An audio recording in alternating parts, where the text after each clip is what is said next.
Good evening, everybody, and welcome back to another episode of the Seftimor Podcast. Hope you're having a great week. Happy Monday. We are getting into it again with chapter 3 of the upcoming ebook, the Success Within series. Just completed the Life Control series. All the podcasts for chapter 1 and chapter 2 are up.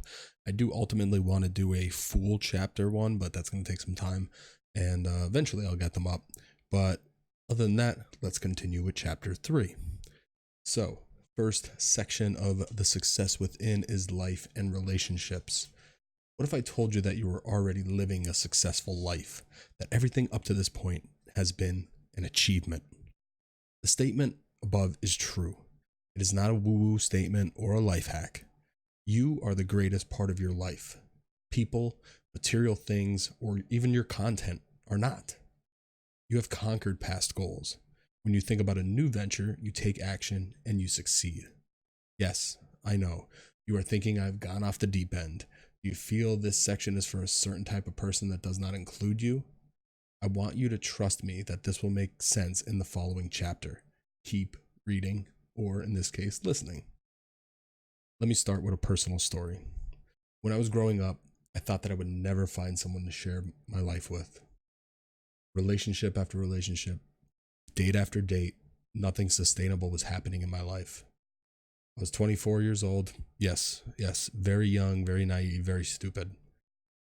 And I thought I would be alone forever. Yes, this is not something that, it was just something that was very important to me, and it didn't seem like it was working. And of course, it gets you down. Mind you, I would get close to someone and think it was going to go the distance. Unfortunately, it never panned out in my favor. My soulmate seemed like a fairy tale. Every exchange ended the same way, in heartbreak. Although I was still young, I had lost all desire in finding someone. Would I ever find someone to build a life with? I assumed that it wasn't in my cards. Would I be able to start a family one day? Am I going to be happy in a long-term relationship or even a marriage? Why must it be so hard to find someone to connect with on many levels? All of these visions of past failures played out in my head over and over and over and over again. My life felt doomed to repeat, never getting the results I desired. My frustration levels were at an all-time high. Mind you, back then it's probably not a big deal, but at the time it was. One night I went out with some friends and it actually happened. I met my current wife. We met through a girl my cousin was seeing at the time. After hitting it off the first night, we followed with many dates. Clicked almost immediately. Our relationship developed deeper as we kept seeing each other and going on dates and so forth. Pretty soon we had been together for years. The first time exchanging the I love yous was new to me because it was actually real. The old questions of will I ever turn into is this it? Is this the person I thought for all these years I would never find? A life I thought I would live alone had turned into a life full of possibilities. For the first time in years, I wanted to see where this would lead long term. I won't sugarcoat this and say it was easy. When you're getting ready to settle down, doubt will show up. The time you spend together won't always be sunshine and rainbows. I used to tell people that we never argued, and for the first few years we didn't. After the honeymoon phase, we went from never arguing to fighting over pettiness. Now, it wasn't all the time, but it was just your typical relationship BS, if it, mind you. The love that you once had doesn't seem as abundant anymore. The green pastures become a barren desert for us to navigate through. Around this time, it is when thoughts of the old come back. Is this another failure in my life? Will working on this be another lost cause in the long run? We worked on ourselves and the relationship.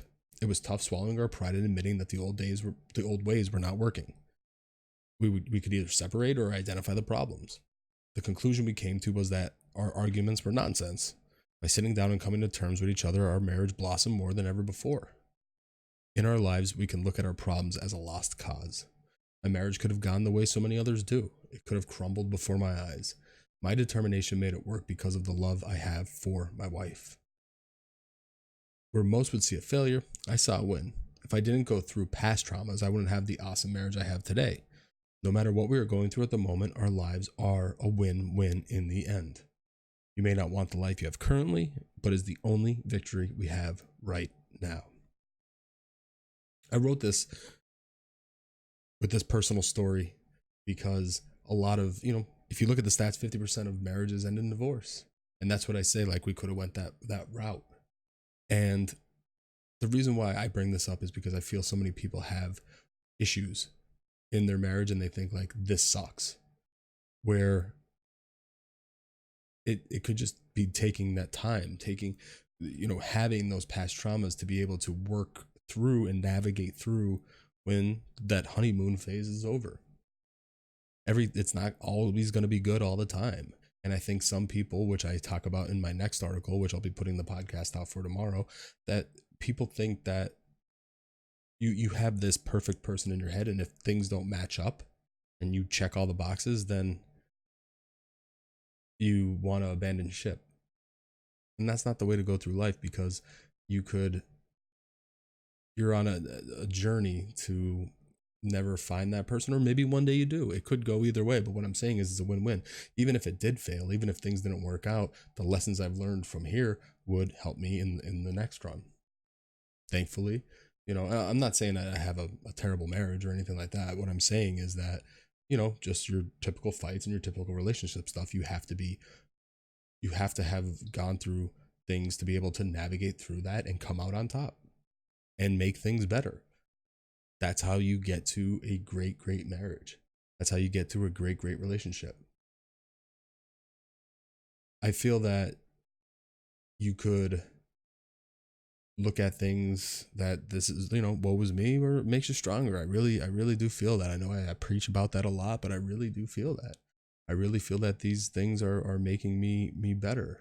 I really think that past problems with trying to find someone helped me in the future. And we've been together over 10 years. We'll be going on 11 years. So things are great. And, we have a little kid. We have a little son that's turning 1, and things are on the up and up. Things are great. So yeah, we have fights, we have problems, and, a lot of people that are around me, I don't come in and say like, oh, we had such a lovely day yesterday. You always want to be like, oh, she said this, or we're fighting about that, so it always seems like it could be bad, but what people don't see about behind closed doors, that's why, like, you should never really talk about that type of stuff with people. But I'm rambling, so let me cut this. If you want to support me anywhere that I stream on, that I put content out on, I have links on the blog if you're reading this, or in the description below on YouTube and on Anchor. Amazon links to tip, or streamlabs.com/Seftimor, podcast subscriptions at anchor.fm/Seftimor. If you want to follow me on anywhere I create, SeftimorLive.com is the home base.